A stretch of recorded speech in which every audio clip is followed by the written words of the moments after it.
Ladies and gentlemen, welcome into the Knicks-Verse post-game show, Game 3 of... Oh, wait.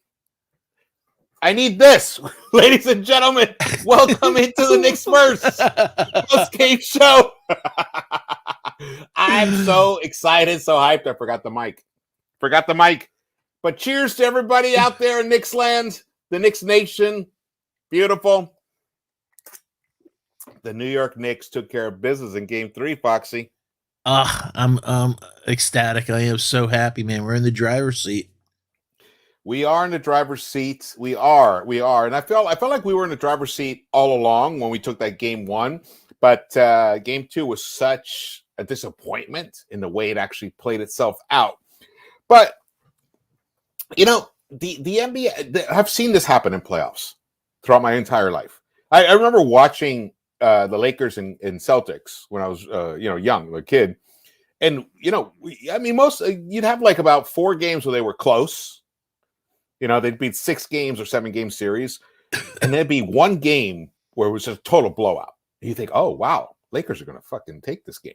Or vice versa. Celtics would blow the Lakers out. And it didn't necessarily carry over. Now, those are, of course, different quality teams. But in the playoffs, it's weird. It's like the vibe matters, and it matters especially when it comes to role players. Role players, they like what do they call it? Like bicycling when you're behind the leader, grafting. Is that right? Drafting. You're drafting behind. And that's the same. You need that to minimize the resistance. Mm-hmm. You need the guy out in front. He's the one battling. He's the one dealing with the elements, dealing with the wind and all the shit. And then the rest of the team is behind him or her, and they benefit from it. They have an easier ride. And this is what happened here in the playoffs. And the guy who stepped up, RJ Barrett. This is the RJ Barrett, the very first RJ Barrett post-game win we have ever seen. Yep. But before we get into it, let me just welcome everybody. Welcome into the Knicks-Verse. My name is George. We got Stephen Fox of Sports Talk with the Fox and Sports Vibes TV, my good friend, one of the best analysts around. We are so hyped from this win. We are soaring high above. We're like the spy camera ship. We're just taking photos. We are ecstatic right now. I'm a Chinese balloon. Yeah, there's a Chinese balloon in front of us. That thing's going down. We're taking it down. If this is your first time here, please subscribe, turn on the notification bell, because occasionally I do go live, especially after a tremendous, resounding win like this. This is the playoffs, guys. We got to celebrate these wins. We got to celebrate this, own this. This was huge. This was a huge moment tonight.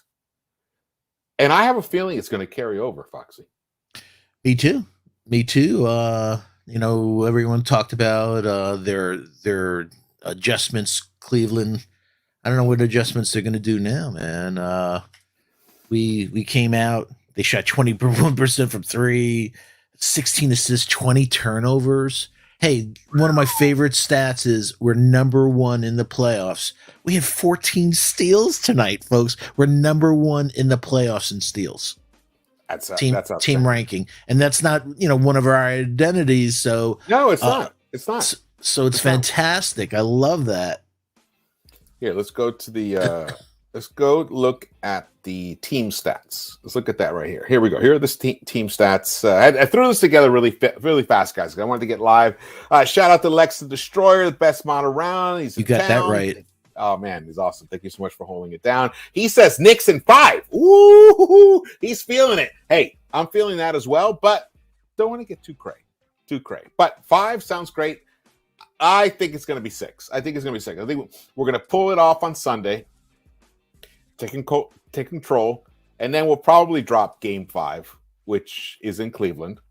Then we come back to the Garden for Game 6, and we'll close it out at the Garden. That's what I'm hoping for. If it's 5, great. Even better. Who do we got in the house? We got. You want to shout anybody out, Foxy? you were mentioned Lex the Destroyer, my bud. I saw L. Marshall from day one. I know him a long time. My half brother Kareem Grant, Gideon, G Money's in there. So just wanted to say hi to everyone. And you, who would you like to shout out? We got Chris Lopez in the house. What's up, Chris? Good to see you. We got Samuel Pagan. We got KD. No for you. I never know how to say the it's last easy part. for you to You got to say. tell me how. You got to send me a message on how to pronounce the last part, KD. John Musgrove, Splash 1976. Good to see you, brother. Thanks for coming, for joining us for the half game. Eddie Marr, we did a surprise half game live, just to recap it. And I might do it on Sunday as well, if it's possible. We've got Drew Reviews Music. What's up? Big Ray Hernandez. Let's go. Let's go. Excellent. Excellent. I want to show his comments here. I love it. I love the energy, the vibe of it. Here it is. Here it is. There it is. Let's go. Excellent team effort tonight. Garland's mouth and game were shut down. RJ Barrett attacking and Hart defending, and Jalen taking over. All music to my eyes. LOL. Beautifully said. Yep. Beautifully said. He posts some awesome stuff on Twitter, like these cool like they're kind of funny. They're almost like memes. I love it. I love it. I don't know if you've ever seen them, but they're awesome. So let's check it out. The New York Knicks. Foxy, I'll let you take this. The significance of this. The New York Knicks held the Cleveland Cavaliers to how many points? The first team this season that's been held under 80 points. 79 points. 79. Under 80. First time. And you almost nailed it at halftime. You said 88. And I thought, nah, they're Garland and Mitchell, they have to put up more with that. Man, I need you to pick some lottery numbers for me because you were there, my friend. I was, it was a lot of it was body posture, Foxy. That's what I was reading. Obviously I look at the game, I look at the stuff, I look at what they're doing, the execution, everything. But at this level, so much is up here. It's all up here anyway, in general, usually even during the regular season, but in the playoffs, even more so. Which we think usually, like the best player, the best athlete will win eventually. Not always true in the NBA. It's the one that has the strongest will to win. And you could see it in these Knicks. They did not want to disappoint us. They didn't want to disappoint themselves, their family, their friends, their coaches, and the coaches as well. They didn't want to disappoint their family first, but they didn't want to disappoint that Knicks crowd that was there. If anybody was there, shout out to you guys. You were the loudest crowd. Wow. I could feel it in my house through the TV. It was like, wow, man, let's, feel that energy. It's fantastic. It was fantastic. Here, let's look at some of the team stats here. So the Knicks won by 20. They didn't even crack the century mark. We could have if we didn't empty our bench. The Cleveland Cavaliers ended up shooting under 39%, and we actually stepped it up in that second half, Foxy. I'm not sure exactly the split yet. I'm waiting for this to refresh here so I can show you guys the split between the first half and the second half, or at least we'll talk about it. But if you know it off the top of your head, that'd be great to share. Oh, here, I got it now. So in the first half, the Knicks, of course, then what a tease. Oh, here. In the second half, the Knicks shot 52.6%. 6 of 14 from the three-point line. That's almost 43%. It's still the free throws. We got to hit those. We only hit 2 out of 3 in general, 8 of 12. But we only committed 7 turnovers, Foxy. Remember we said 7 and 7? 14. It's a little, I'd like to see that a little bit less, but 14, I'll take 14 turnovers. I'll take that, especially when you consider that CAVS committed 8 turnovers in the second half for a total of 21 turnovers. And we were able, the New York Knicks were a plus 20 in points off turnovers. We scored 28 over their 8 off of the turnovers. So even though even though they only committed 7 more turnovers, we were able to score 20 more points off of those additional 7 turnovers. That is the mark of a very good team. Very good team. Points in the paint. We won that battle 56-48. Fouls. We kept our fouls a decent amount, 17, but they only committed 18, so it wasn't like one of those kind of games. And I honestly didn't really notice any moments. I don't know, maybe you did in terms of the foul calling. I didn't really notice any like some of the stuff we had been seeing before. It felt consistent on both sides of the floor, so I'm cool like that. As long as you call it both ways, then I'm down. But like you said, they attempted 17, and we attempted 18. There you go. Assists. We had 5 more assists than the Cleveland Cavaliers tonight, 21-16.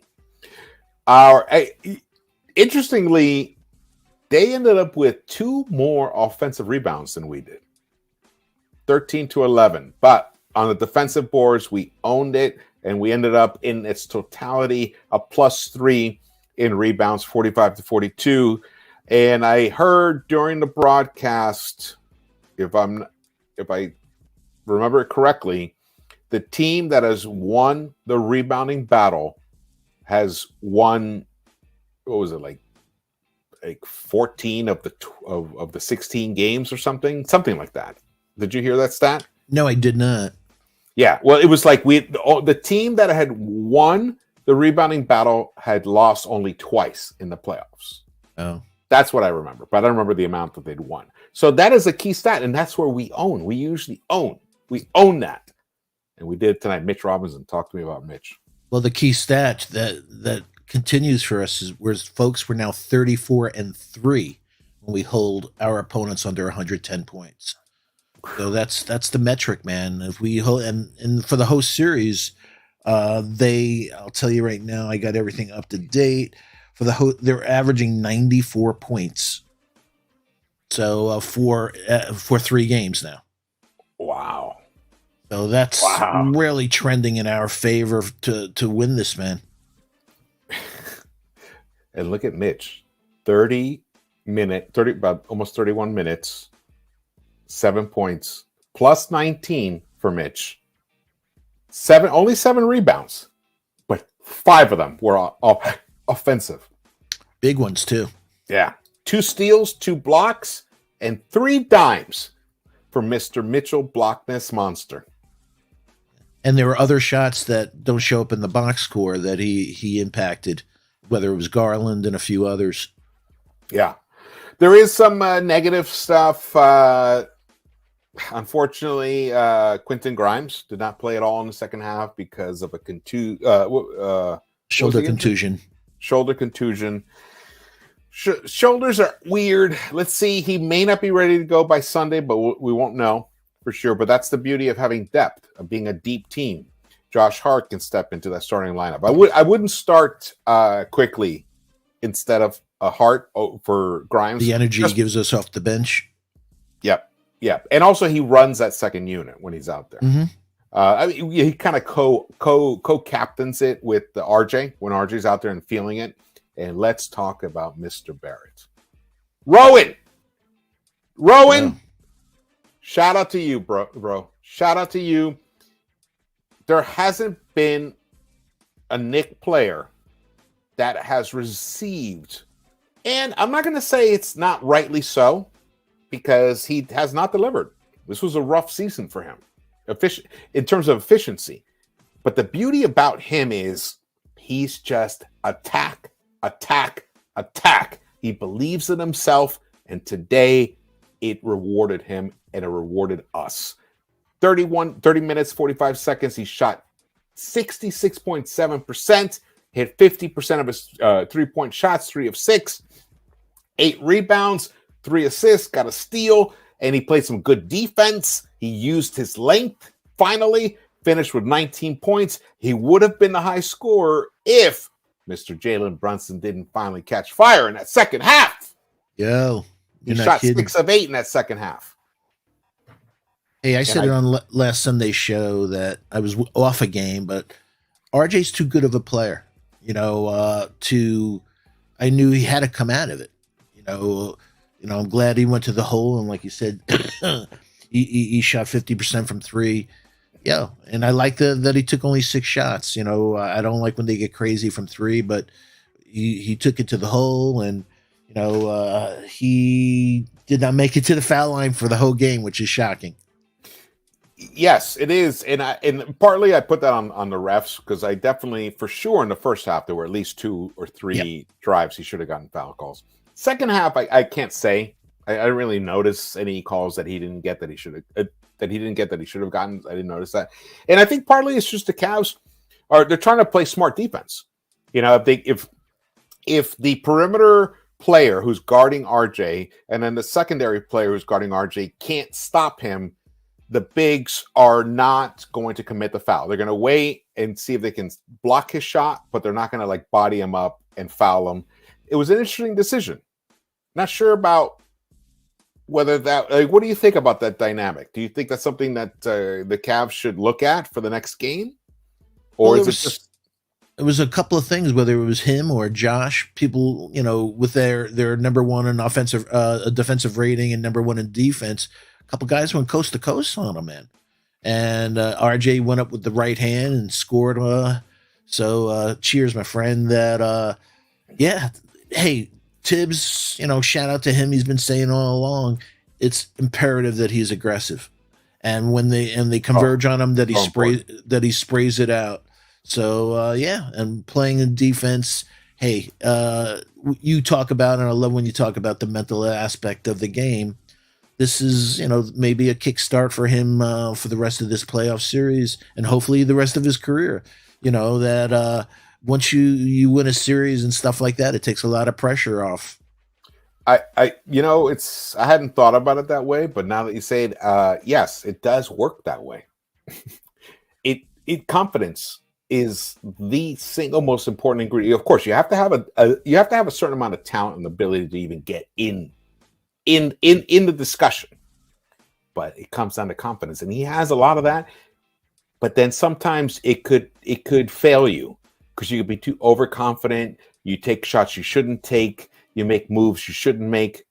Well, the type of game that RJ had tonight was pretty close to perfect. Not in terms of perfect, in terms of didn't make any mistakes, but in terms of how he needs to approach every single playoff game. And I'm hoping you're right, Foxy. It's a great point you pointed out. He may have popped his cherry here. Once, and then you're like, wow, that felt good. It hurt a little, but it felt good. And then you're like, yeah, I want to do that again. And if he just stays in this pocket, now they're going to try and push him out. They're going to try to make him work more and think a little more. But he has the ability to redirect the pass or the play when he's not like locked into that myopic. I'm driving now. He's one of the few that gets Mitch into the game with his lobs and stuff. So yeah, I love. Yeah, I just want him building on this. It's a good thing.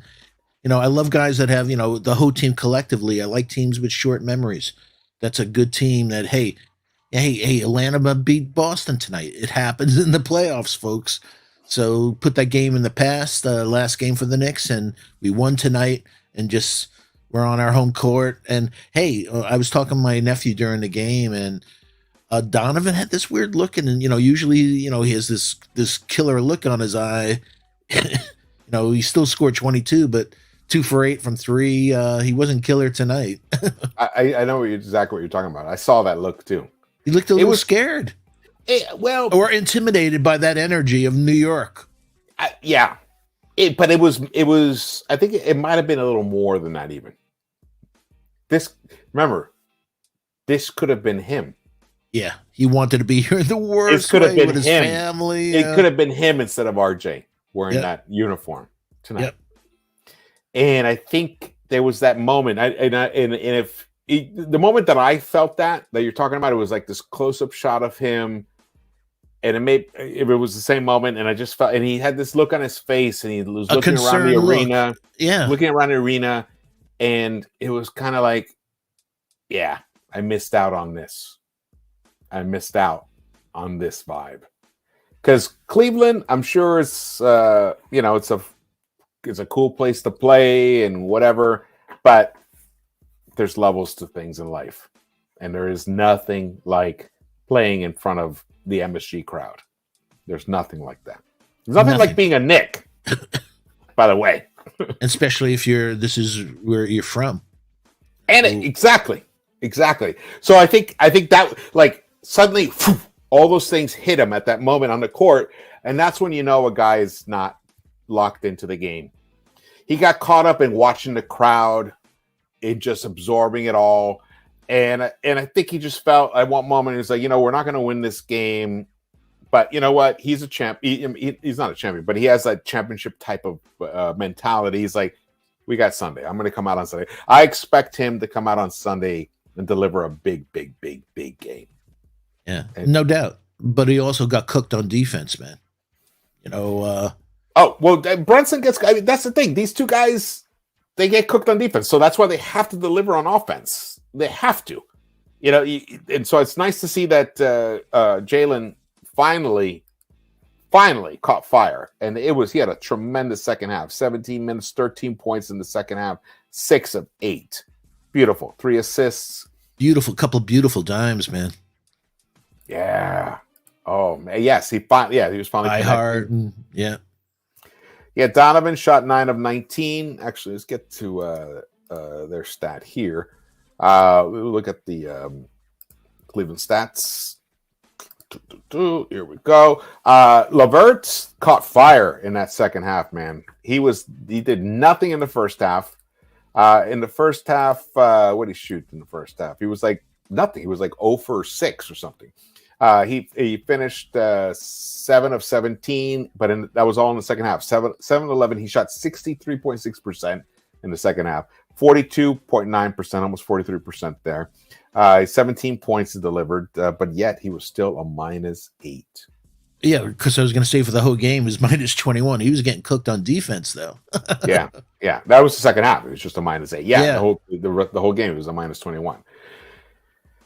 Yeah, I honestly, I mean, unless the Cavs have a great shooting game, or like a not necessarily great, but like a really good, like a good shooting game, I just don't see how they can win a game against these Knicks. I just don't see it. Yeah, I think that if we shoot the way, like I said, not shooting crazy, just shooting how we average during the season, we're going to beat them. Yeah. Whew! New York Knicks won! Oh. Yeah! We held the Cleveland Cavaliers to under 80 points. Oh. How many times has that happened in the NBA this season, Foxy? The first time this season. The first time. In the playoffs, where it counts, everything counts, and they're they were walking on in cloud after that victory, and they come in here, got whooped. We got some chats here. They got whooped. We got over 160 in the chat. It's awesome. Let's celebrate this victory. Hit that thumbs up for us, guys. Really appreciate that, and share this video. Share it right now. Just share it on Twitter, share it wherever. Whoever's a Knicks fan, get them on board. This is the night to celebrate Friday night at the Garden. And the Knicks came away with a playoff win. The first playoff win in 2 years since Game 2. Since Game 2 of the 2021 playoffs against the Hawks. Because we lost Game 5. Remember how painful that was? Let's go forward. I don't want you to go back there. That's why this feels so significant. It feels significant. Yeah, it's significant also that we could win with Randall having an off game and Grimes only scoring 2 points. So it goes back to your thing, always talking about the depth, how that depth is so dangerous, and especially in playoffs. It's funny, like when I kept talking about the Knicks, I've been talking about the Knicks depth all season, Fox. You have. People have been slamming me.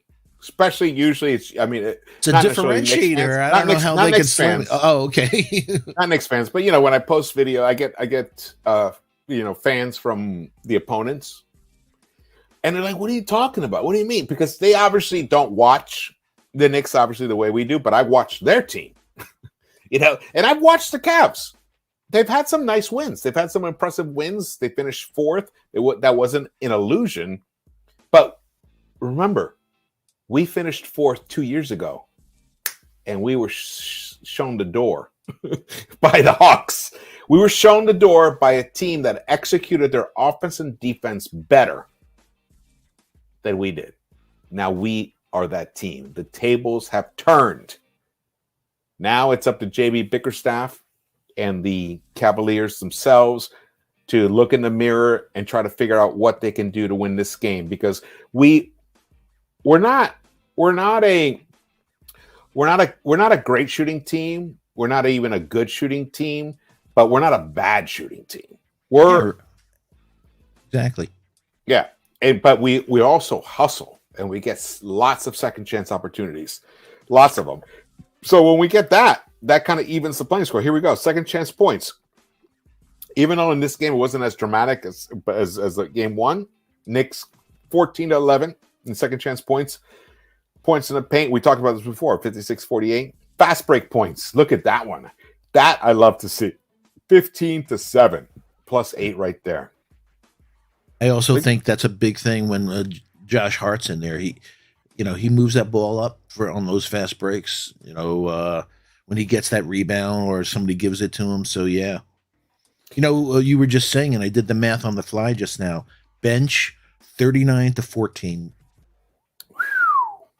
Beautiful, and we owned them in the first game as well. I can't remember how it turned on. It was very similar, I think. Yeah. We got a super chat. Thank you so much, brother. Yeah, my boy, buzzer beater, my brother. Buzzer beater. How was RJ able to be so hot tonight? Go Knicks.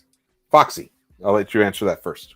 Just being aggressive, more aggressive than he was previous games, and and he hit his shot. Like we said, he's too good to keep missing. Even though through 3 games right now he's shooting 28.6 from 3, we knew that he's too good at statistics has to come. It comes to a point where you're like, he's going to start hitting, and I thought that he was going to do it last game, but I'm glad he did it this game.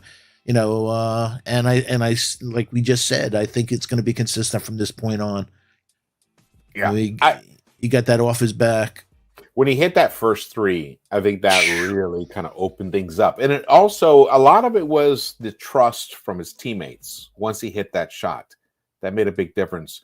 But to me, the main reason, and we talked about this in the halftime show, was when he made the turn, when he was able to turn the corner, when he was finally turning the corner, by the time he turned it, he was so deep into the paint that the defense had to scramble to adjust, and he was like already there.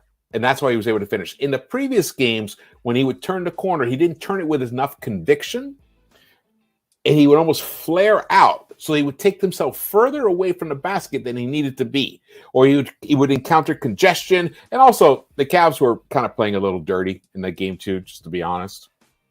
They were playing a little dirty, kind of pulling on jerseys, holding on arms, and they didn't get those They were calls. playing for their life. They were down 1-0.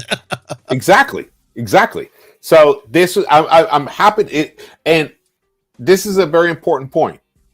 And I hope if anyone talking to Randall or knows Randall, or if Julius, if you're watching this, take a page out of RJ's playbook tonight of what happened with him. Believe in your ability to beat your guy off the dribble. Believe in it.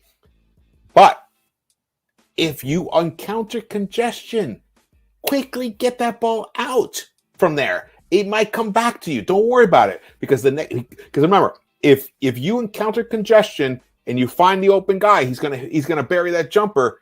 That congestion the next time around is gonna be a little softer, and then the next time around even softer. And that's what RJ was able to do tonight. And Julius, if we have the two of you doing that, I just don't see how the Cavs can outscore this team. I noticed something. I stopped, rewound on a couple of threes he's made. I think he made a slight adjustment on his shooting form, his elbow position. Mm-hmm. So I watched it, stopped it, and then on the next one, I said, I think he made a tiny little tweak on his shooting form. I noticed that his shooting form was quieter. I didn't notice exactly like what it was that he was doing necessarily in particular in terms of elbow height or arm, like anything like that. But I noticed that when he was released, like when he would catch it and shoot it on the three, it was just very quiet. And also he didn't jump as high. Exactly. He did not jump as high.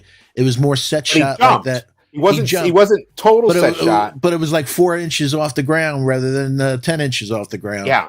Yes. And so then he was just really, and it was smooth. It was silky. I loved it. I loved 3 of 6. I know. But like I said, his elbow on his guide hand and everything. I think his whole season was thrown off by that finger injury.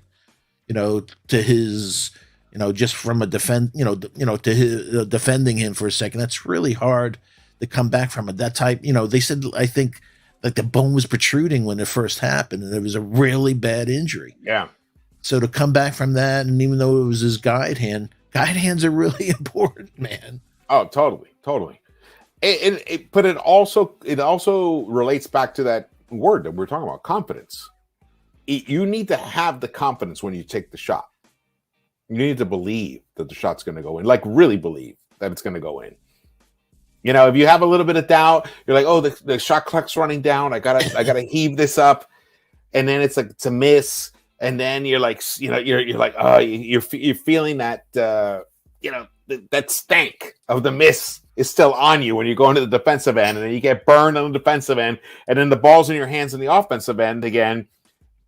Now you got the stank from the missed shot, the stank from getting burned, and then you're wide open. And you don't take the shot, you pass it. So then you killed that offensive possession. So I want to get back to this because they talked about this in the broadcast. I forgot who asked who. I think it was Mark Jackson asked Jeff or vice versa.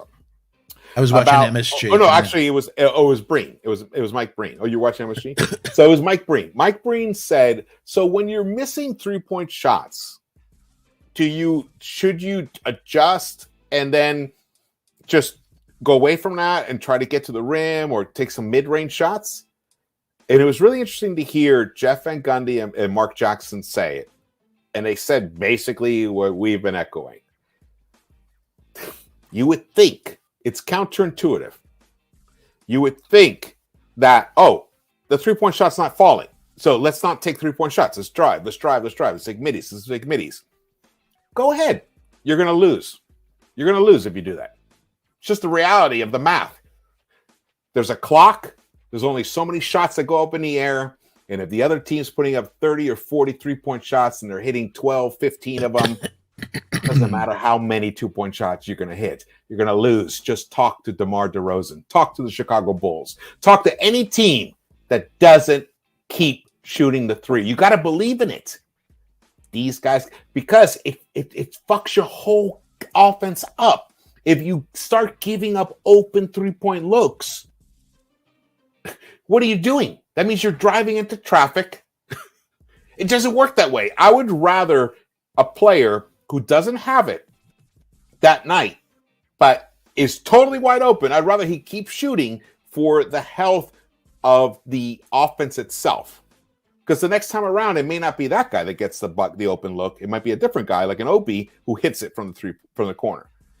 It cripples your offense if you give up open looks and if they're beyond the 3-point line. Unless you're a completely terrible 3-point shooter. That's a whole different story. It's funny that you brought that up because Alan Hahn, one of the early stats before the game started tonight, was talking about the last game that they were 14 out of 33 from 3, but 95% of that were open threes. So that's where he's saying we got to cut down on them getting open. You can't leave NBA players, especially a Garland and those type of guys, open like that. Yeah. Yeah, exactly. If you leave them open, they're going to hit them. So you got to challenge them. Hey, look, a lot of people thought this team was a play-in team. A lot of people thought the Knicks were maybe a play-in team. Adrian, reality. Yeah. And that's not only Foxy who thought that. A lot of people thought that. Vegas thought that. So it's not. Adrian's always trolling me, but hey, I'll be the first to say that I thought Brunson was going to be good, but had no idea he was going to be this good. I had Me either, honestly. Yeah, I'm being truthful. I didn't think that Brunson was going to be this good. I thought, Tyus Jones on Memphis, I thought he was going to be a really good Tyus Jones, a smart player, low turnovers, makes the guys around him better, key. But this guy literally is a star. He's an all-star. I didn't know whether Randall could resurrect himself from last year, and he did. And the development of IQ and Grimes, the kids like that. I'm cool like that. Hey, I'm human. So I'm glad that they exceeded that. So for getting an apology, yeah. Hey, I'm willing to apologize for that. I mean, I'm excited that this happened. This is like a wonderful I love moment. to be wrong. We got another super chat. Buzzer beater. What's up? RJ is the greatest black man since Haile Selassie. Haile Selassie. Haile Selassie. Yeah. Who is that? I don't even know who that is. Who is that? I'll let buzzer beater. Haile Selassie is a famous. I thought Haile Selassie actually was. I thought he was Arab, but that's maybe I don't. A former emperor of Ethiopia. I'm a little down on my Ethiopian history. He is the former emperor, born in 1892, died in 1975, and he was the emperor of Ethiopia from 1930 to 1974. Whoa, it's a long time. I love that. I love the enthusiasm. Thank you so much, Buzzer Beater, for the super chat. We got wonderful. Yeah, man. Lex the Destroyer showing us here. We got 162 in the chat. 30 more likes. Let's go. Get 100. Smash that like button. Knicks win game 3. And Knicks, I really think we're going to win game 4. If we win game 4, the series is over. Yeah. And the Cavs know this, which is why if we do win game 4, the series will be over. Yeah, I'm with you. I definitely think that. Hopefully, no injuries. I'm just praying for it. But play good, tough basketball, physical basketball. As I say, play physical, play smart, play team. And we'll be there. Absolutely. I want to talk a little bit more about RJ, because I know that he's a difficult player. Wait, did we talk about this? Because we were talking about this before we went live. Did I even talk about this already? Keep going. I don't know. Okay. All right. I've been doing this for over 2 years, 2.5 years or so, and Foxy like 3 or 4 years. And we have our opinions about RJ. And one of the things that I struggle with him is because he doesn't fit any real mold. The minute you think he's like this one thing, like this guy who can just shoot 40% from the three-point line and can drive occasionally and can be a decent playmaker and a nice defender, then he becomes something else. Then he becomes a beast at the rim, just gets into the paint with reckless abandon and delivers often. I mean, he definitely has done better this season than he has in his entire career at finishing at the paint, at the bucket. But then he'll shoot, 12% from the three-point line for 2 weeks, and then he shot this season. What he ended up shooting this season, he shot from the three-point line 31%. And last season he shot 34%. But the season before he shot 41 or whatever, yeah. Yeah, 40.1%. So you're like, okay, all right. So, well, I guess that could be an outlier year. But then you look at the way he shot tonight. Nice and quiet. Just his mix. His mix was beautiful. Yeah. And he has enough size to have decent court vision so that he can find guys when he doesn't have it. When he's being double teamed or he's getting blitzed on one end. Thing is, he needs to get better at making those decisions. But he's still, and I know everyone hates it. Twitter hates it, but he's only 22. He's Yeah. only 22. But he's And got it, he's, yeah. yeah. What's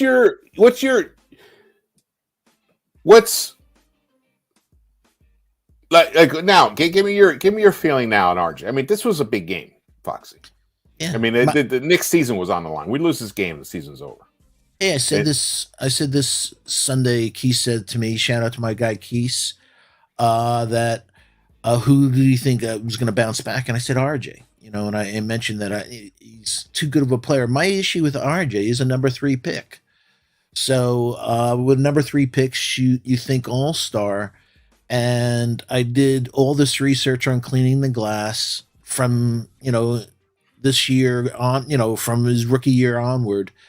And, the stats showed on cleaning the glass from at the rim, shooting accuracy at the rim, short mid-range, long mid-range, 3, corner 3. There's only been one player that's ever made an all-star team that started off their career having the shooting spec or stats of RJ, and that's Draymond Green. And he didn't make the all-star team because of his shooting. So, that I said RJ is a good ball player. It's just that expectation of him being great. When you pick somebody, a top 5 pick, in this case, number 3, you're really expecting a different thing. So I think RJ, and I said this, I think RJ is going to get better. He's going to get more savvy. I also said the key to RJ having a brilliant career is getting a midi, emulating like a DeRozan. Not so many threes, or, he had 94 shots blocked this year in 73 games. He had 105 shots blocked last year. And it's an IQ and an experience thing. He has to not take that extra dribble, get into the land of the giants where that shot gets blocked or he misses a bunny, pull up from that, from the elbow or something, and to say that JJ Redick, I don't know if you heard JJ Redick's podcast yesterday or today. And I heard a piece of it. He talked about RJ, and he said RJ, he's not a good shooter, he's not a good finisher, and he doesn't have a pull-up game. And that's really hard. You know who was like that before? Who? Jason Kidd. Jason Kidd was not a good finisher. He was not a good 3-point shooter. He was a great ball handler and but he didn't have great RJ. General. He was a great floor general. But later on, as his career went on, he became one. And who else wasn't a great shooter? LeBron James. Yeah, now I'm with he's you. 6'8". And he's faster than RJ, so he can get to the rim. He could always deliver at the rim. But those are just And this season, besides the 31% or so from 3, the biggest disappointment for me is the 1-to-1 assist to turnover ratio. I wanted him to have much more assists kicking it out, So that's what I'm hoping from a development standpoint in year 5. Maybe through these playoffs, but next year get that midi. And he has to have much more assists. He has to make the players around him better. And also, my biggest concern is his defense. I think that he's not near his ceiling on offense, but I do think he's near his ceiling on defense. But Foxy, I think his defense has improved tremendously since the last break. 10 games, or he's had some real bad games, compared to before the All-Star game. If you look at the splits, he just has trouble getting skinny around screens. He's just he's just challenged at point of attack. They just blow past him. So that's where Mitch or that secondary help defender. But he's a really good player. It's just that sometimes you have I'll be guilty of a number 3 pick. You have expectations of a perennial all-star. And I just don't think RJ, I think he'll be a solid player. I just don't ever see that all-star in his future. Maybe he gets back 2 years ago shooting that 41% from 3 and it allows him to get his game, but he's so left dominant. It's I just want to see more diversity in his offensive game. I agree with all of that. The things where we deviate are, and it's because I don't know, honestly, I don't really know what his ceiling is. I'm being perfectly. I mean, 100%. What, offensive, defensive, or collectively? Offensively. Defense. I think defense. He's gonna just keep getting better. He's on a Knicks team. He's got Thibs as his coach, Johnny Bryant there. He'll just keep improving on his defense. I think his conditioning was shit when the season I think he started. needs to lose 10 pounds. Yeah, we'll see. Whatever it is. Also, you remember he's gonna mature even more. You know, remember by this moment from this next season is 6 months. You know, when you're 22, you know that's meaningful. When you're 32 and 62, it's not as meaningful. But when you're 22, it's meaningful. I know, but when you're already not athletic and you don't have hops and so that's. But he's got some hops. He's got some. He's just not. He's at 6'6". The level that these other guys. Yeah, he's 6'6". That helps. That helps a lot. One of the reasons why he is so frustrating is because we look at him and it is the draft pick, like you said, number 3. We'd think we just want him to be so much more than what he has been, is what we want him to be. That's the reality where the frustration comes from. And that's totally legitimate. I get that. But because he lacks that athleticism and he lacks that shooting touch that we would like for him to have compared to like even a Mikal Bridges. You know, he doesn't even have the offensive game of Mikal Bridges. Not even close. Mikal Bridges every year is a blink away from 50, 40, 90. The gold close. standard. Not even close. Yeah. But there's a chance that 6 years from now, RJ Barrett is a better NBA player than Mikal Bridges. No. That's the way I look at it. That's the way I look at it. He's not going to be better on defense. He doesn't have a 7'3" wingspan. And he doesn't. But I think you know what he's got? But you know what he's got? He's got the big fucking balls of an alpha. Mikal Bridges thinks he does. But Mikal Bridges, he rode on Jalen's back. He rode on Josh Hart's back. He's not the guy. Yeah, he's a Villanova boy. He's not the guy. He's not the guy. Yeah, he's showing since he came to the Nets that he has a lot more game. You give me 25 shot attempts, I'm gonna hit 14 of them. I'm gonna hit 55%. Does that mean I can turn a team into a winner? No. You know, you said something really important, and I think the biggest thing from a talent evaluation standpoint of RJ is that whether working with Drew Hanlon, etc., that he could work on his shooting mechanics. But shooting touch is a gift from the basketball gods. Either you have it or you don't. And Jason Kidd, LeBron James. I don't know.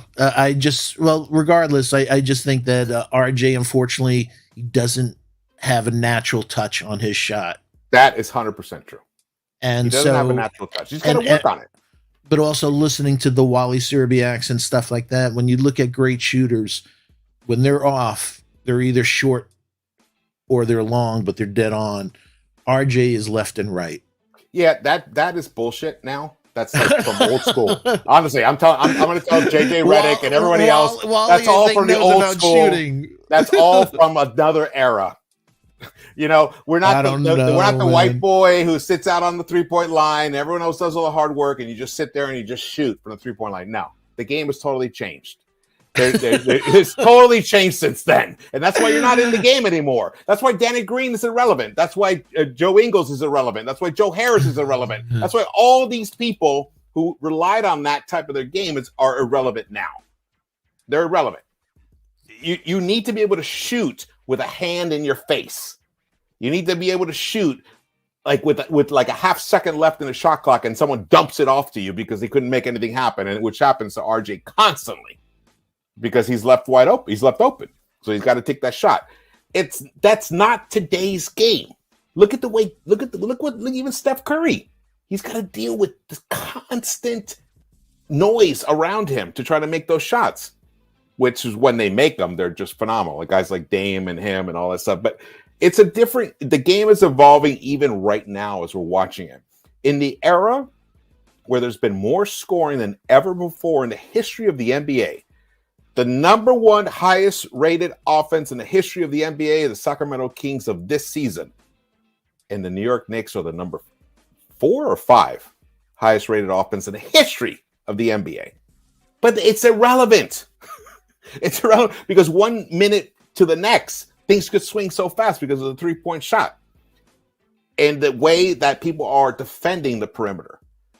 You have to develop that in-between game, like you said. That is going to be the key for RJ. I don't know if he can, but I'm not sure that he can't. Oh, I think he definitely can. I'm not sure he can. I'm not sure he can to the level that he needs to develop. Like, like a Kawhi. You see it. You see the greats. Kawhi, KD, Devin Booker. All those guys have that mid-range game. And like Brunson, you saw some of it tonight. The mid-range assassin. Look at his cleaning the glass, Brunson. He's magnificent. Fantastic. Mid-range. Yeah. If RJ, that's where RJ can develop that. His 3-point shot, I think he'll settle into that like 37% range at some point. He just when he's on, he's just on. And he's on for long enough stretches to make me believe that. This was an odd season. This was a really odd season for him. And that hand injury really threw everything off for the game. And I think that as well. And like we said earlier, his conditioning wasn't where he should have been at the beginning of the season. So then that impacted him. And also just the pressure, the pressure, the weight. Well, the pressure I felt was off because he signed the contract. He wasn't playing for a contract. Yeah, you would think it depends on the person. Like for me, it wouldn't make a difference. You know what I mean? Like some other guys, I don't think he's that. I don't think it would matter whether he was making $1 million or 25 million. Well, in his case, 120 million or 120 million. Yeah, but he's not making that yet. A lot of people think, oh, well, he's not a big. He'll get that next season. That's not this season. Yeah. Well, that was fascinating. I have. I'm not 100% sold that RG will figure it out. I'm not. It's 4 years. I've seen a lot, but I've also seen a lot of him doing some phenomenal things. So it's still up in the air, honestly. I can't say either way. I can't be that definitive either way. Like I know for sure Emmanuel Quickley is going to be a player in this league that's going to have to be dealt with for many, many years to come. I know that. I can feel that in my bones. I can feel it. Kind of like the way Jalen Brunson. When I saw Jalen Brunson last season, I was like, wow. When he was with Dallas, it's like, dude, this dude's a dude. I feel that with Quickley. I'm not sure about RJ yet. I hope for it. And I want to see a repeat of tonight on Sunday from him. Every game for the rest of this, this playoff run, I want to see from him. I want that, I don't want to see, 19 points on 18 shots. I want to see much more efficiency. Like I said, I want to see, good, smart plays. I don't want to see lazy passes. I just want to see, big, good, smart basketball. Josh Hart just tweeted out RJ MF Barrett. I love Josh Hart. I mean, I love Josh Hart. Yes. And you know what? Having a Josh Hart makes an RJ Barrett better. Totally. Just the way that Brunson has made IQ better. I feel like Hart is going to have that effect on RJ. Hey, he already has, honestly. When he got traded to the Knicks, RJ played some of his worst defense from that trade from like February 9th to the All-Star game. Terrible defense. And he was embarrassed. He was like basically embarrassed. And I pointed it out on my own show. I made sure that he was embarrassed. And he came out. He definitely has made a concerted effort to become a better defender, and he has become a better defender. He's not nowhere near the level of a Josh Hart or anything like that, but he's definitely improved, which is, as much as we can ask for at this point. Man. What was the most surprising thing for you in this game tonight? I felt like Cleveland after the physicality and their confidence in game two, it seemed to dwindle real quick in this game. I thought they were going to be much more fighters. I thought they rolled over and took it in the ass real quick. It was like, Not that that's a bad thing. well, it is with me. I mean me, but I mean, it is just meaning. So not necessarily a bad thing. Well, but the whole thing is, I thought they'd be much tougher, and They're not that tough.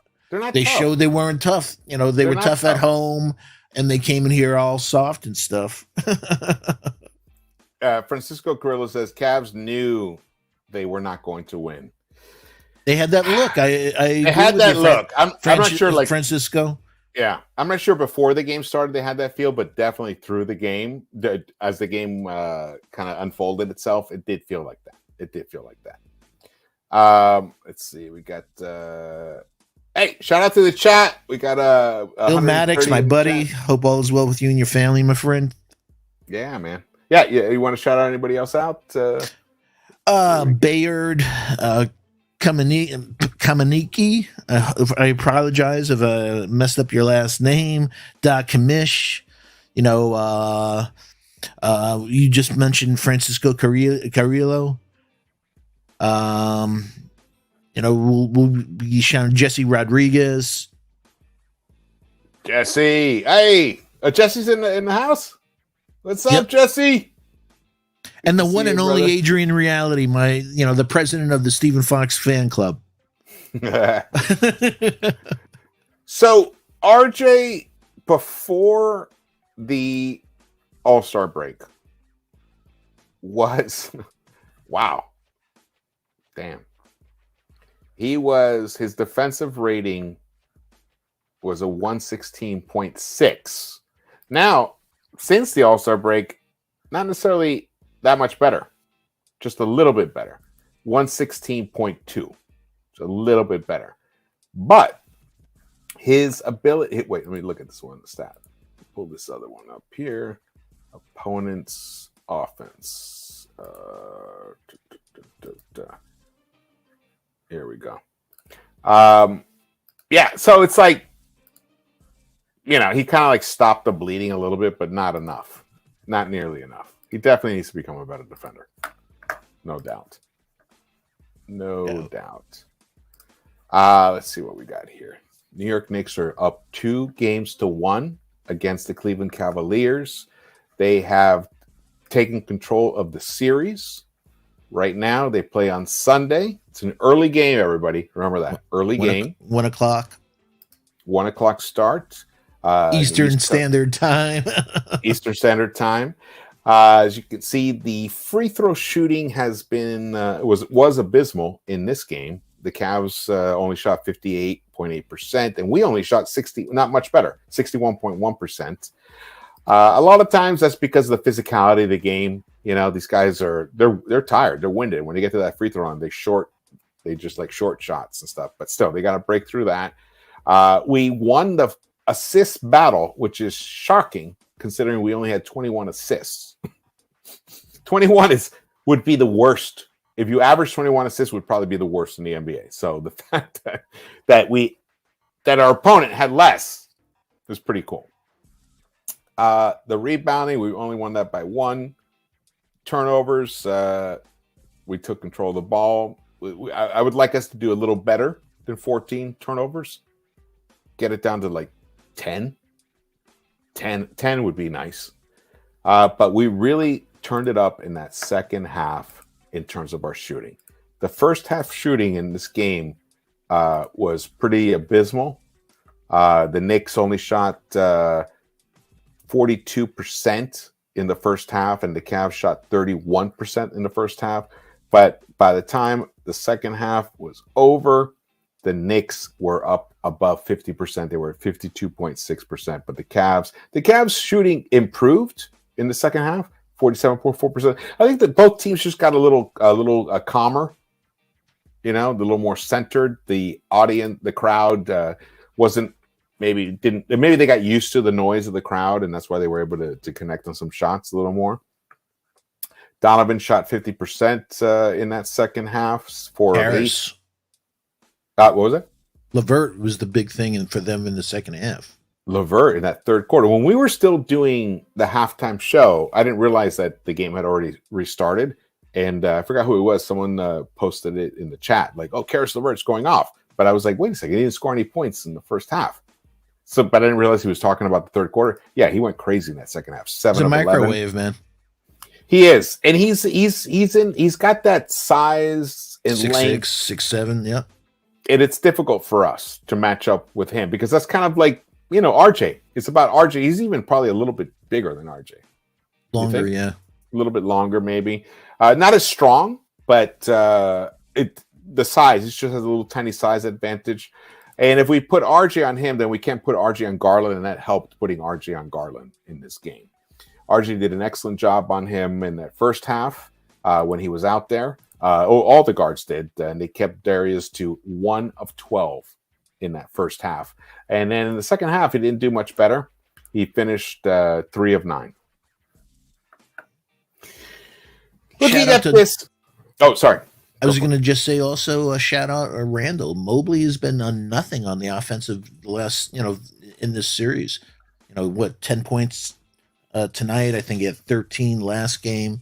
So that's a number 3 pick there too, folks. So from an expectation standpoint, but it just shows when you put a body on a skinny guy, it's not the same player, but Julius, we blew him out with Julius having a really bad game and also a bad shooting mix. He took way too many threes. If it wasn't going down, my biggest issue with Julius is when he goes mid-range, he loses his confidence. He has to go up with that shot. All of a sudden you see him, he gets it, he makes it his fake, and then all of a sudden he gets in the paint and he makes the first fake, then he makes the second fake, and he loses his confidence, and then it kicks it out, and then you just said 10 seconds, 12 seconds just went off that shot clock. Would you, come on, Julius, have confidence. You're a third-team All-NBA player probably this season. Go up with the shot, bro, or also get him in foul trouble. You got to go at these guys. So that's one of the strategies I want with Tibbs. Go at Garland, go at Donovan, go at Mobley, get them in foul trouble. Totally. And I was surprised that we did not get them into foul trouble. It's a great strategy for us to take. It's a smart strategy, especially with our type of players. Randall's a physical player. He can draw those fouls. Mitch should be able to draw some fouls too, for sure, man. Especially on because he's such an elite offensive rebounder on that, on those putbacks, get those fouls. All right, beautifully. This is great. This is going to lead me into my next phase of this, and just ride with me on this, Foxy. As long as I don't have to get on all floors.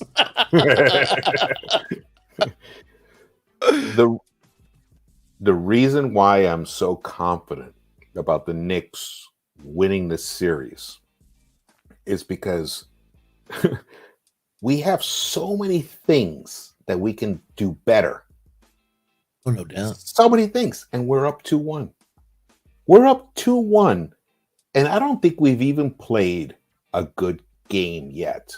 When I say by good game, I mean like beginning to end, both sides of the ball, smart, good game. Now, the Cavs get a lot of credit for that because they have a great defense. They get a lot of credit for that. But we have not played to the best of our ability yet. Randall, 11 points tonight. Yeah, but for the series, 20%. He shot 20%. I know. To illustrate your point, for the series, through 3 games, Brunson shooting 12.5% from 3. Randall 29%, RJ 28%, 11 from 3, Quentin Grimes 11%, and we're up 2-1. Exactly. And holding them, like I said, they're averaging 94.3 points through 3 games. Yeah, we're going to win those. Like I said, we're now 34-3, folks. When we hold an opponent from 110 points and below. That's not a that's a trend. That's not an isolated data point. Bingo, bingo. And my hunch is, as the series continues, like game 4, I would not be surprised if game 4 comes and the Knicks deliver one of those offensive juggernaut type performances, like we're due, where quickly is like 7 of 10 from the 3-point line. Brunson, 38 points. RJ gives you an efficient 20. Randall gives you an efficient 30. I'm not. I feel like that is more within the realm of possibility than the Cavs replicating their second game type results on Sunday, just because of the comfort factor. The familiarity, you kind of shaking off the awkwardness, the intensity of the moment. You're a little more comfortable in our jitters. The jitters. Obi, who has had a pretty decent series all along, could end up having one of those amazing games off the bench where he gives you 18 points. That is more to me in terms of like tracking the trend of this team and how I've been watching them play all season long, like for the past 3 years. That feels more probable than the Cavs replicating what they did on game 2. That's why I feel really comfortable about the Knicks winning this series. Yeah, and the only thing I'll ask, in the first game we shot 86% from the foul line. The second game 81%, and only shot 61% tonight. Get that foul shooting up, folks. That's a key. We have to get that foul shooting up. Yeah, especially close games. It's a difference in winning and losing. Yeah, I'm surprised Lamar Stevens barely played. I'm with you. I've liked his game out of Penn State. He's a tough, gritty player, and especially when in a physical series, he's a poor man's Josh Hart.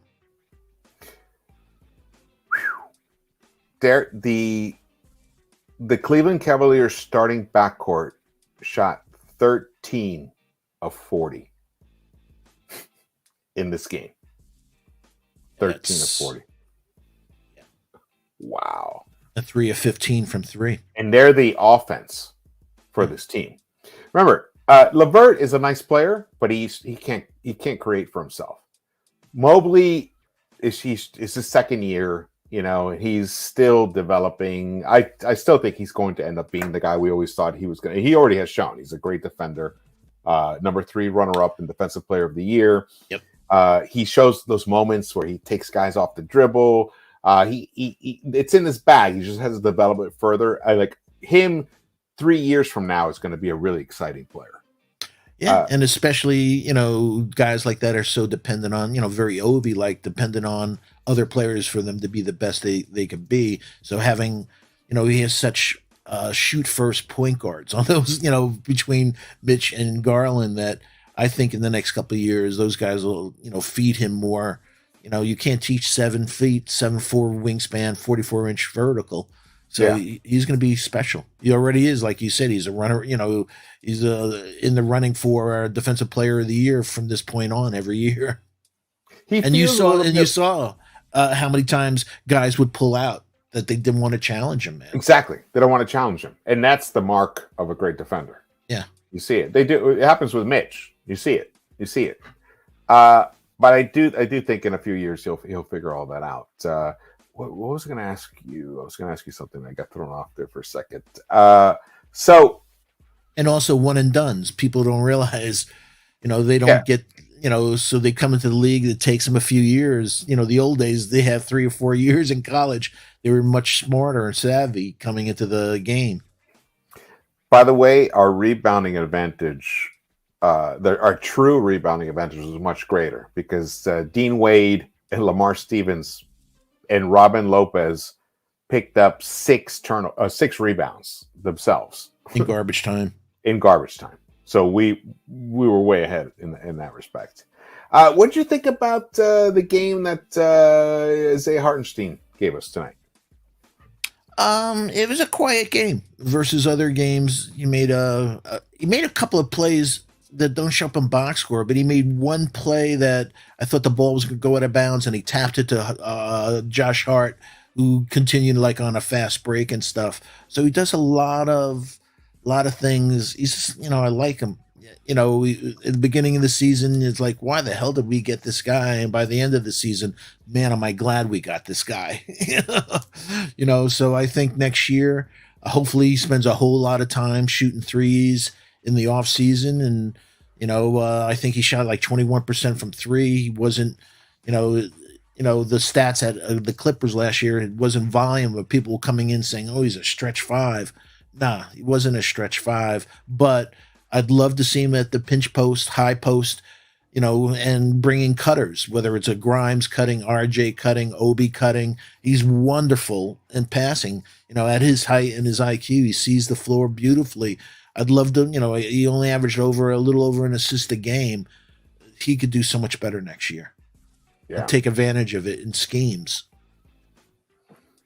Juan Suarez, we finally got Mike Breen for us outside of New York. I know. Thankfully, I was trying to find the right feed to put it on for game 1 and 2 to hear Clyde and Breen together. It was brutal listening to the others. But tonight we got Breen. I thought they called a great game. Breen, JVG, and Mark Jackson. I thought they did. I don't know if you didn't listen to it, but I only listen to MSG if it's available. I'm a homer that way. Yeah. Well, this time, luckily, it was a really good. That trio is all star. They're gonna call the NBA Finals. They're the best, and we got it tonight on ABC. It was an ABC game, and the next game will be on ABC on Sunday. Yep. All right, we got over 150 in the chat. That's awesome. Thank you guys for joining us here on this beautiful Friday night. The New York Knicks beat the fuck out of the Cleveland Cavaliers. Beautiful. I almost called the final score exactly. Man, you were there. I said we're gonna keep. I said 88. I meant to say 80, and then I was like 88. But I wish I had said 80 because we kept them to 79. It's the first time all season long a team has been held under 80 points. The first time this season that they were beat by over 20 points too. Really? This is the first time the Cavs were beat by over 20 points? Or by 20 points? Yeah, I think you had that in your Tommy Beer. That's a beautiful stat. Wow. Foxy, who's your favorite Knick? Jalen Brunson. I'm old school, so I like players both on court and off court who conduct themselves in a certain way. And then my second favorite is Josh Hart. I love Villanova boys. That's why when you were saying stuff about Mikal Bridges, I'd say no. I love Mikal Bridges, but he's never going to be a number one on a win. I agree with you, but he's a lockdown defender, and he can shoot threes. And like I said, when you shoot near 50% from the floor, 40% from three, and almost 90% from the foul line every year, plus that defense, and you see what now that he's come to the Nets, that he's unleashed that offensive game that he had to hide when he had Booker and the other guys there. He'd be a difference maker on this team. Shout out to Amazement 717. He dropped in the comments. Hopefully the blowout doesn't make them take foot off gas. Keep it going at home and take control of the series. I put this up because I did feel that the Knicks played the game 2 like that. Like they had, we got to win in our back pocket. Okay, all right. We lose, we're still going home. That's not the attitude you need to have in a playoff. Now, if they're at home, I don't think they're going to lose it because that energy in New York, the crowd will make sure that they keep that energy going. Totally. But I'm talking about the mental process. Yeah. That's something Knicks players don't fall into that trap. Doesn't matter what just happened. Listen to your to your faux captain, or not faux captain, but your soon-to-be captain. Jalen Brunson is going to be the captain of this team. He is currently the captain as far as we are all concerned. Listen to him. This game is over. This game is irrelevant now. There's only one game that matters. Play on Sunday like you may never play basketball ever again. Repossession. Yes, that is it, and then drill it down. Take it down every quarter, then every possession, every dribble. The last one you may ever have, ever in the playoffs. That is the reality of the situation. That's why fans love Josh Hart. He dives for balls. He makes every possession look like it's, win or lose for, I love players who play like that. And I don't mean anything. It was a couple times with Randall. It's like, didn't die for a ball. His energy, he concerns me, Randall. He has all this talent, but his, from the neck up. He's still, I'm not sure he's 100% at all. Though. His energy is weird, man. Yeah, he there were some moments where he played some nice defense, but in general, it's. I'm not concerned yet. Because he still provide, at least in this series. I'm not concerned yet. His physicality, it's much needed, especially against those two big guys. I wish he would put more pressure on them, put them in more difficult situations, so they cause some stupid fouls and get into foul trouble. I wish they would do that more. And if the Cavs are, let's say the guys hovering around the outside are hitting their buckets, we're gonna need Randall and Barrett and Brunson to put those two guys in foul trouble. And I'll even throw Mitch in there as well. They got to put pressure on them. Got to make them make bad decisions. And the only way you do that is by just pressure, constant pressure. I think we talked about this at halftime. In game 2, I saw several times where the Knicks had an ability. They had a man advantage, but Jalen would stay out there by the 3-point line, dribbling until everyone came. But what that meant was you let the Cavs set up their defense. Now, attack before they're set. And that was the reason that RJ benefited tonight. RJ didn't wait for that. He attacked. He attacked them. Even if it was two guys in the paint, he still attacked. And it worked tonight. And that's something that has to carry over into Sunday. But they have to play Sunday like it's the very last game they may ever play in the postseason. That's how you have to approach every single postseason game. And put them in a situation where they have, the first game, 3 of the key guys, Allen, Mitchell, and Garland played 43 minutes. So they don't have the bench the depth that we have. So keep putting them in that situation, because if you're playing 43 minutes, they're not going to, that's what impacts guys down in crunch time. Those last 5 minutes of a game, they're going to be exhausted, especially bigs. They don't have the stamina of wings and smaller guys. Foxy, I want to hear your feelings about Mr. Emmanuel Quickly tonight. I still don't think, we talked about, visually he still doesn't look like he's running on all cylinders, but he was a plus 27. So that's a crazy amount of plus. It is. I mean, our two point guards were over plus 20. Yeah, spectacular. Or plus 20. No, but he took only 6 shots, which is usually that's a quarter for it feels like a quarter for him. But 6 shots for the game is not a normal a Quickly type of thing. 2 for 3, thank God. But he had 2 assists. Yeah. Yep. Two assists. Yeah. 1 rebound, and usually he's a fantastic rebounder for a guard.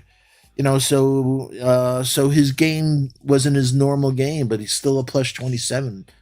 So that says it all. And it's also adhering to a Tibbs that if you're not doing certain other things, impact the game in other ways. And obviously, if you're a plus 27, you're impacting the game on defense in other ways. Yeah, his defense was pretty on point tonight. I mean, yeah, I do. I'm with you in terms of, or I think someone else posted this here that IQ needs to be more aggressive. I 100% agree with that. But I like that he wasn't his like the we got the wild IQ tonight. It wasn't tonight. Wasn't the night for that. Tonight was like No cross court passes getting picked off. yeah. If you got it, okay. But if you don't got it, tread lightly. Trek with go with caution. Be contained. Don't make stupid mistakes. He was generally like that. I think he did have one turnover, but that's it. One turnover in 23 minutes. I'll take that for a point guard. But he's wonderful that way anyway. Generally, low turnover. Yeah, previous game he was terrible. Well, that's why it was an anomaly. The first couple of games, you're like, what? The one game he had those 3 turnovers, and then the last game he made that same turnover that he did the previous game. You're like, that's so anti-IQ. He usually doesn't do anything like that. So It was like maybe the jitters of playoffs is, even though it is his second playoffs, but the expectations of him are a lot different than in his rookie year now. And especially with a contract that will probably be netting him around 20 some odd $1 million a year. Yeah, he's definitely going to be in that range, I think. All right, let's look at Sunday now. Let's look at Sunday.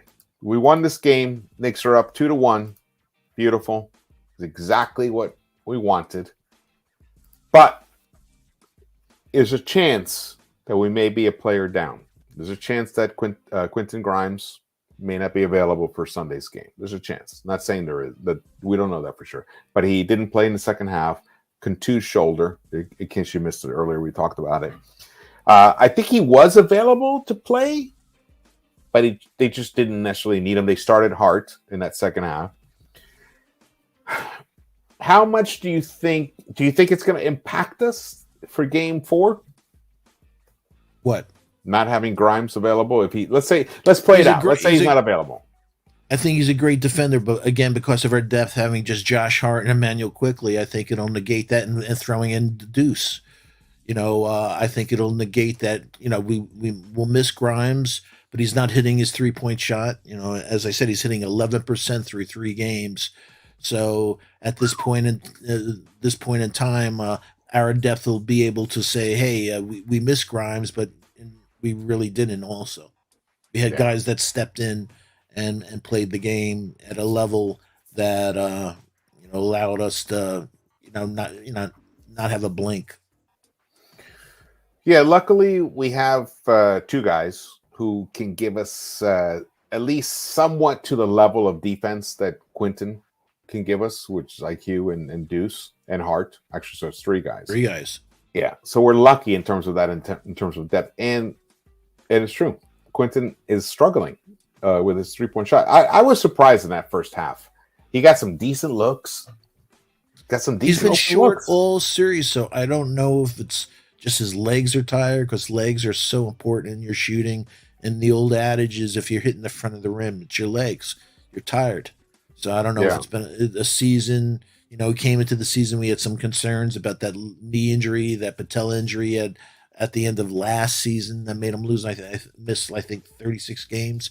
But so we have the depth, and hopefully he'll come back. But shoulders, like George said earlier, it's weird. Well, hopefully it's in a couple of days it'll be okay. But if not, it throws off everything in your shooting motion. I wonder if someone's posted like that video, because I missed it when he hurt his shoulder. I don't know if it was captured by any film. So, chat, did you see anything on Twitter or anything? I haven't seen anything on Twitter yet about it. So I'm hoping, because I'd like to see it. I'm wondering, because I am a little concerned, because our team is built a certain way, and he's a key part. He's like an instrumental part of it. His size, 6'5", his length, his intensity. It's just his smarts. He takes such gorgeous angles. You watch him, his angles that he takes on players, that puts him in a situation that he can switch. It's just fundamentally, he's just so fundamentally sound on the defensive. So Sampson at Houston did such a great job with him, but I thought his 3-point shooting was not going to be an issue. That's his game. he's going to be consistently around that 40%. You know, we finished the season strong at 38 and change, so he was in that vicinity. But he's gone back to that. You know, we need him to shoot. So also, you and I and the chat, we're students of the game. We've watched so many games. When you see a guy lean over in a certain way like that, they're coming down. It's like, yo, is that a separated shoulder? What, if you're holding your shoulder down like that, usually it's like, oh man, I would rather it had been a separated shoulder than a contused shoulder. Seriously, not me. Yeah. You just pop it back in. Well, you need a day. Now a harness now. Well, a day. You pop it back in, and you have a day. If it's just a pop, you have a day of like soreness. But by the second day, you're okay. But a contused shoulder, who knows the severity of it? Yeah, especially down to the bone. Yeah. If it's down to the bone, then that. But very similar to what our guy Josh said. It's about pain tolerance. Can he play through that pain? We'll find out. And I wouldn't be surprised, man. He has a chance, the burn and the respect he has from Tibbs to be in the position he is. I think he's going to be a warrior and gut it out. Yeah, I'm not sure. Yeah, who knows? He might gut it out. I would.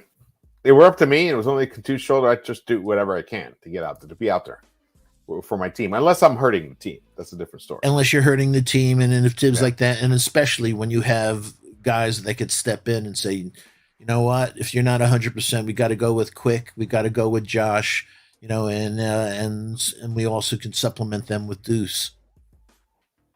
Absolutely.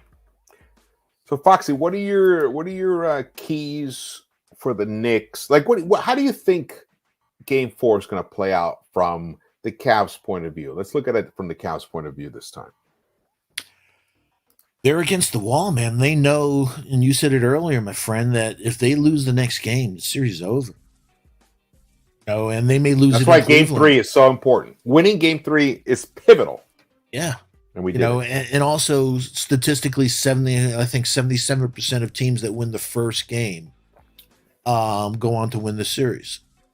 So I think Randall's key in the next game. I want Randall to have a smart, efficient game. I don't want him playing hero ball. I want a better mix of shots. But if his shot's not going, Randall.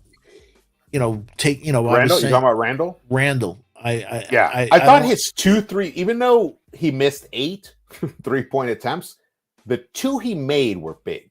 They were. It came out like a big in that. They hit that one in the first half.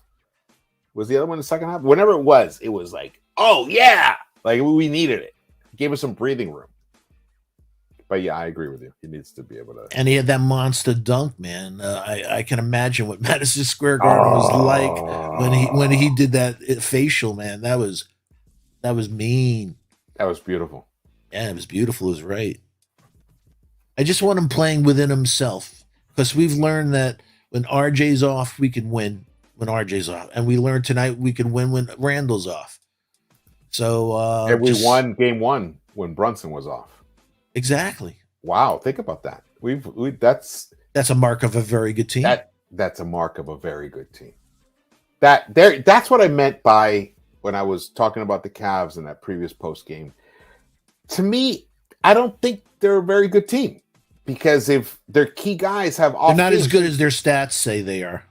Yes, and if their key guys, Spida, Darius, and I would say Mobley, it's over Jarrett, because Jarrett is so consistent. He's just like, he's going to give you that 35 minutes, going to hit a majority of his little shots that he gets here and there, but he doesn't make offense for himself.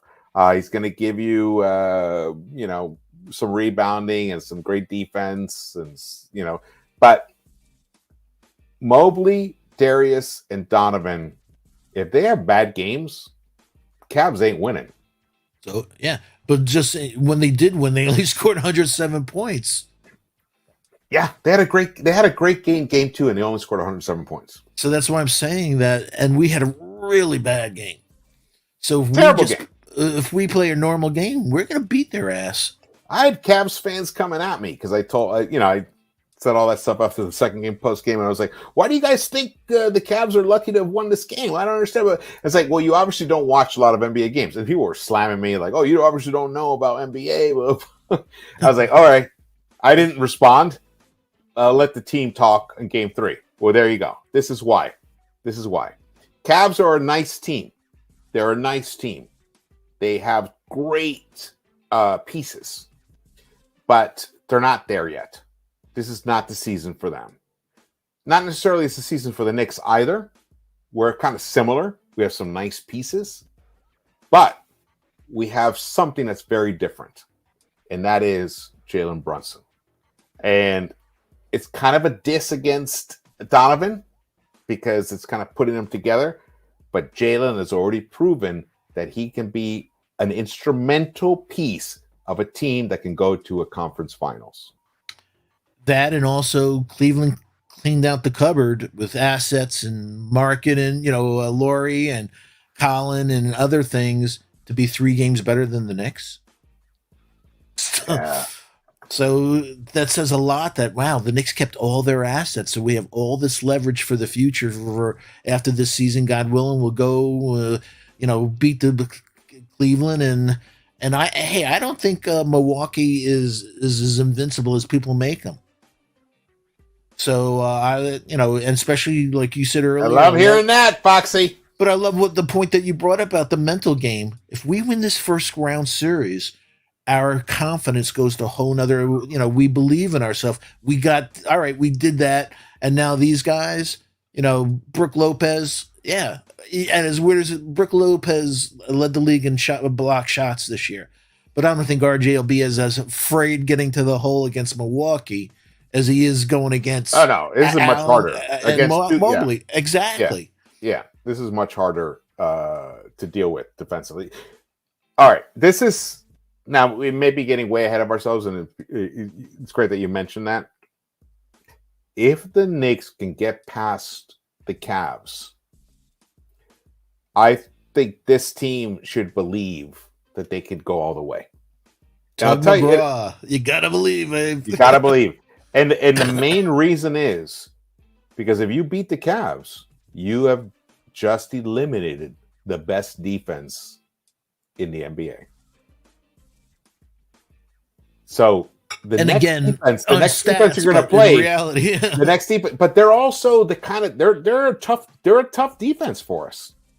They have Milwaukee? length.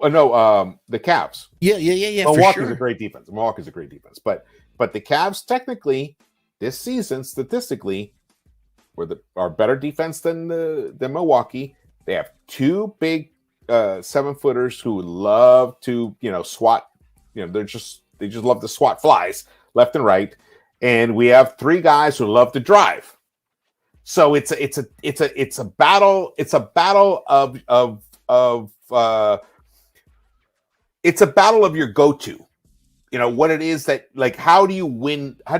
What is it that you're best at? And what we're best at is driving, putting that pressure on the rim, and they are best at deflecting that pressure on the rim. So if we end up winning that battle, I don't see any other team in the NBA being able to do a better job than the Cavs. With you, man. There you go. But this game's over. Game 4 is what it's all about. Forget about this. Go out there on the court, Knicks players, like your life, like you will never play another playoff game again. This may be your last one. If you want that not to happen, you win. That's how you do it. And also having guys like Brunson and Hart, I don't have any concerns they're going to be, at One Oak or, out till 4 o'clock in the morning before a 1 o'clock afternoon game. I think they're good.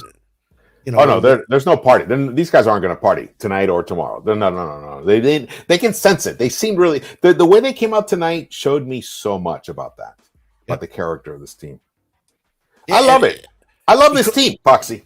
I agree, but a lot of people don't realize sometimes that it's not only intimidating to our competitors, but sometimes Madison Square Garden and the crowd could be intimidating to players on the Knicks. So I'm glad they came back and We didn't have you expect over the last couple of years that we have a better home record than we would. But now with the addition of Brunson and Josh coming on and the other guys, I think we're going to be protecting our home turf, and every game makes us tougher. And it's not easy because the Cavs and the Knicks are the two best road teams that are in the playoffs. So this is a very unusual series. It'll be interesting to see what happens. I don't know with the Heat and the Bucks. The Bucks are dealing with some injuries, but that we're getting too far ahead of ourselves. I do. My mind goes that way. But Sunday, it's all about Sunday. We take care of business Sunday. We're 3-1. Going back to Cleveland, we might even finish it out in Cleveland. It may take their heart away, man, because we already won a game in Cleveland, so it's not like we could do this again. And especially in that situation, I don't know how much they're going to have in the tank emotionally. And this right here, we like ugly win. Because there's nothing ugly in a win. A win is a beautiful thing. If you win it any which way, it's still beautiful. But you're right. It doesn't need to be beautiful to win. And we have that type of team. This team has that kind of 90s vibe to me. And a lot of it does come from Hart. Josh Hart coming in to provide that. But, Julius Randle has that similar kind of vibe himself. Jalen Brunson gives me that kind of vibe also. Even RJ gives me that kind of vibe. The hard worker, the lunch pail guy. This team is composed of J.R. Smiths. No J.R. Smiths. Yeah. Not that I would love to have a J.R. Smith on this team right now, just fucking flinging threes and giving you 35 but points. Not a guy that's gonna not know the timeout or he's so stoned from the night before. Yeah, that's true. Our players won't be stoned going out on the court from the night before, or at least lingering. Yeah, that's true. Hey, we got Damian Mann in the house. What's up, brother? Damian's pretty confident here. Knicks will win Game 4. I'm not even worried. I thought I saw the Cavs cave in tonight. We were talking about that earlier. We saw something like the pilot light, kind of just. The eyes don't lie. Yeah. I think we can totally take them off their game if we beat them 2 in a row. Absolutely. That's why the Game 4, every game, of course, is pivotal. Every game is important. But now, Game 4, we don't want to give them any signs of life. We want to give them any confidence. Also, going back to Cleveland 2-2 will kind of embolden them. So we need to take care of business on our home court. And luckily, since Josh Hart came to this team, we have become a much better home team, which is interesting considering he's a new player. He's never been a Knick, but he did play in the Garden in the past. But that's very important, that we need to be able to hold home court. We win Game 4, this is our series, no matter what happens in the final 3 games. I'm a superstitious guy. Both Brunson and and Josh were wearing lime green sneakers. Keep wearing them lime green sneakers. It's all in the eyes, Chico. It's all in the eyes. You could see it. Donovan's looking around. He's overwhelmed. Darius is like, he's like, shit. And it's funny when I talk about Randall, it's usually I get scared when I look in his eyes, whether he's on tonight or not early in the game. Like, oh, he's got them crazy eyes. I don't know if Randall's going to have a good night tonight. I know. He's an enigma. Yeah. Well, he's his biggest enemy, man. He's so freaking talented. You know how hard it is to be an all-NBA player, and now he's going to be an all-NBA player for the second time, this year. So, but the other thing is you get so scared with him late in games, his decision-making, and it's a shame. When he turns the ball over, it like kills my soul. My soul, the little bit of soul that I have left. You got a whole lot of soul. Dies every time Randall commits one of those like completely ridiculous, unnecessary turnovers. He did it in the first half. Dribble it. We were like gaining a little momentum. I can't remember. We had like a 2-point lead, maybe 3-point lead, and he had the ball down low. All you need to do was make the little spin correctly, lay it up, and then we'd be a 5-point lead. Maybe get a foul and a 6-point lead. Instead, dribbles it off his foot. Yeah. but he kept that to a minimum. So that's something to be shouted out.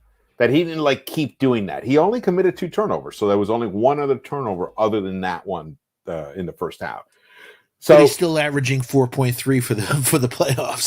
Because he was terrible in those first 2 games. But tonight he only committed 2 turnovers. Thank God. Yeah, but he played a lot less minutes than he normally does. Yeah, it was 33 tonight. But the ball was in his hands less as well. Thank God. Yeah, I loved the way the Knicks attacked this game. The first quarter was going to be tough and overwhelming. There's no doubt. The crowd is intense, even if it's your own home crowd. It's so you can get pushed off your center because it's so overwhelming. You get caught up in the magnitude of the moment. This is New York City. This is the center of the financial world, and tonight is the center of the sports world. So of course, it can be overwhelming. But I love the way we kind of kept it together in that first quarter, and then it was ugly. It was ugly. 17 points each. Is 17 points. Totally.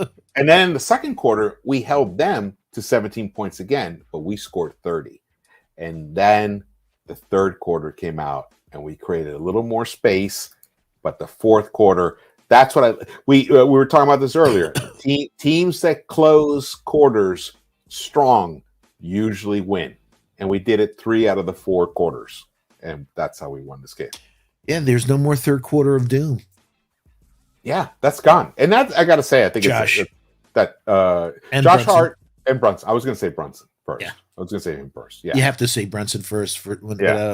Hey, quick shout out to Ashley Inc., my guy Wiz. Thank you. He said, Foxy, the more accurate first game stat is 57% of the first game road teams go on to win the series. The home team skews that stat to 77%. So the 77% was that I said earlier. So thank you, Wiz. Appreciate that correction. Yeah. We're in a great place. But it doesn't mean anything if we don't win on Sunday. Yeah, we have to. The series starts over. If we lose Sunday, series starts totally over. And then you it's don't just a want 3-game series. And you can't do that with guys like Donovan. We saw him in the bubble a couple years ago. If somebody gets crazy, him or Garland, all of that hard work, all of this great joy could go out the window. We got to put our foot on their neck, man, and put them out of their misery. Jesse says, Randall got a little Draymond in him that way. Sometimes his emotions get the better of him, and it hurts everyone on the team. But for the most part, is an edge. I felt that tonight it helped us. I felt that his energy, we rode the positive side of that wave of his energy tonight. I liked. Mobley scored 10 points, so he did something right, man. Yeah, and 13 last game. Look, I know that we need, this is like the Cavs are a defensive behemoth. So, if you can score 100 points in a playoff game against the Cavs, you're doing a good job. That's how but you said something earlier though, for being that behemoth, they're 25th in rebounding. So even with we're like number 1 or 3, so, but yeah, exactly. Yeah, we're like but also we're tied for second with the Memphis Grizz. So basically we're 46.6. But offensive rebounding, aren't we number 1? Oh no, we're number 2, number 3. Toronto Raptors and the Houston Rockets are but also they're third in defense against 3-point shooting. So if we could just pick up our 3-point shooting, we're gonna dust them, man. We are. All right, I like that. I think we're going to end it on that. Thank you guys so much for joining us here in this celebration of this incredible, the first time the Knicks have won 2 games in a playoff series since 2013, right? Feels so good. Feels so good. And it feels like it's only the beginning. It's only the beginning. We're going to take care of business. I believe in this team. And the beautiful part of it is that the guy that we needed to show up tonight did it. We cannot underplay. Yes, we cannot downplay that. RJ Barrett, it was his ability to put the Cavs defense on the back heels tonight in the first half that helped us be able to stay in the game, take the lead, and then build on that lead. He created the foundation for this offense to be able to build upon it in that second half, and I love that. It may not be RJ the next game. That's the beauty of a deep team. That is the beauty of a deep team. And for all we know, it could be IQ the next game who does it, or it could be Randall. Randall could come out and have a 20-point first quarter. Hey, we said about RJ was overdue. IQ is overdue for having a huge game. He's really overdue, yeah. and he's home. He had a nice game tonight. Let's not downplay statistically. That. Just meaning he only, he had 6 shots. He only had 6 shots, 23 minutes, but he hit 4 of his 6 shots. Exactly. 2 of 3 from the 3-point line, and both those 2 3-pointers he hit were huge at pivotal moments. Did you like how he looked at the bench when he hit that? Yeah. One? Like, yo, yeah, and RJ as well too. When he hit him, he looked at the bench like, because they're those benches are talking shit to each other constantly. So it was beautiful to see. Interestingly, Josh Hart led the team in turnovers tonight. Well, we said earlier at the halftime show that he was really amped up. He was trying to do too much. It's like, nah, man. Just be your normal pest self. Great rebounding and do everything, but don't overdo it, Josh. Just calm down. Calm down. Trust your other guys on the team. Every single rotation player on the Knicks tonight was a plus and a plus minus. Every single one. Josh Hart shot 80%. Isaiah Hartenstein shot 60%. Emmanuel Quickley, 66.7%. Jalen Brunson, 55.6%. Mitch Robinson, no surprise, 60%. And RJ Barrett shot 66.7%. What you said earlier, and then having the 2 stars on the other side, their backcourt go 13 for 40. 13 for 40. Yeah, and also they went 3 for 15 from 3. We'll take that all day long. All day long. They shot 32%, 32.5% overall. That backcourt. I don't know if we'll be able to do that again, replicate that again, but we keep them around 42%. We can still win. We'll still win. Yeah. We'll still win. Oh, man. All right. I highly doubt I'll do a pregame show on Sunday. Well, it's 8:30 in the morning. Yeah, it'll be really early in the morning for me here. I'll probably still be in bed watching the game, but I'll definitely be doing a postgame show. Foxy, are you and Keith doing the Sunday show? We are at 6 p.m. Where's the place to be? Sports Vibe TV at 6 p.m. Hopefully we'll be elated and we'll be talking about us being up 3-1. So check us out. And again, shout out to my guy Keith. There you go. Don't forget to check that out. Best and also Sunday shout out to our guy JD. Great play-by-play, man. He changed the game since he's been doing play-by-play. The interaction with the chat and just his great, his takes and so shout out to our guy JD.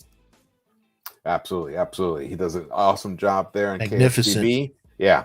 I can only watch a little bit because I got to focus on the game, then his voice is in my head, but if I wasn't doing this, I'd be totally watching along with him. And definitely shout out to him. Shout out to everybody. Shout out to all the Knicks content creators. Yep. Nick of Time, Lee, Jay Ellis, Ryan, the guys over at Locked On Knicks. If you guys aren't listening to that, I listen to that podcast constantly. Great insight from them. Tommy Beer and EJ Stewart. Yep. Everybody. We're blessed with having so many diverse and interesting commentators and analysts in our universe here with the Knicks family.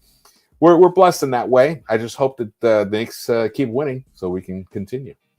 Yeah, and hopefully in a couple of weeks, the Karma Gods will come down and make Dallas go to the 11th pick, and the Knicks get that pick. Woo! And we barely have even touched upon the draft, but I'm hoping the Knicks, even if we don't end up with the Dallas pick, that we end up acquiring a late first rounder, because I think there might be some interesting guys that might trickle down into that, from like 21 to like 30 range. That'll be some nice steals, and they're good value because you don't have to pay them that much up front. But we're getting ahead of ourselves because we have a whole postseason to discuss. We definitely need shooting in our future. We need shooting. We need shooting and defense. Those two things together. Or 6'8" or above. No more 6'4" guys. It's against the law to draft. We have plenty of those. We have plenty of those guys. We're all full up. Stock, stock room is all full up on 6'4" guys. Yeah. 6'5" guys. We need a 6'8", 7'3" wing that we could have, like you said, and also guys that can shoot. When we were in the playoffs a couple of years ago, we had 4 guys over 40% from 3. Burks and D Rose, and hey, that was a class move, by the way, putting D Rose in, and I love that little assist to Obi for his last hurrah. Yeah. So I'm glad. I don't know how much more he'll get, and I was fooling around with George. I hope he sees more. I hope we see more D Rose. That means we've blown him out. And I said to George during the game that I would have lost a whole lot of money if you ever said to me, "Do you think Daquan Jeffries would get any minutes in this series?" I'd say, "Get out of here! What are you, crazy?" Yo, I'm glad, but hopefully he'll get a lot more minutes because that means it's a blowout. Yes, in our favor. In our favor. I don't see Thibs ever putting Daquan Jeffries out there in a loss.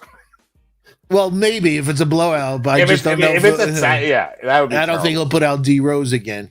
No, not in. Yeah, but it was really nice to see him. He played 2.5 minutes. Did you see him shake Tibbs' hand? So it's like.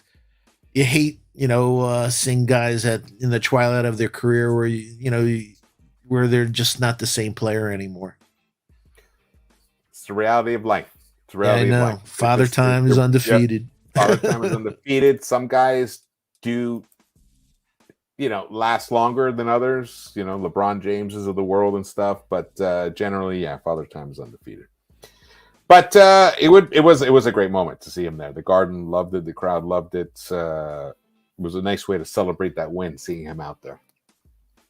Beautiful way. And Craig says RJ for president. Let's go. Shout out to the chat. You guys have been fantastic. Thank you guys so much for joining us here on Into the Knicks-Verse. We hit that thumbs up button for us. If you like the stream, share it with any Knicks fans that you have, that that aren't tuned into the Knicks-Verse.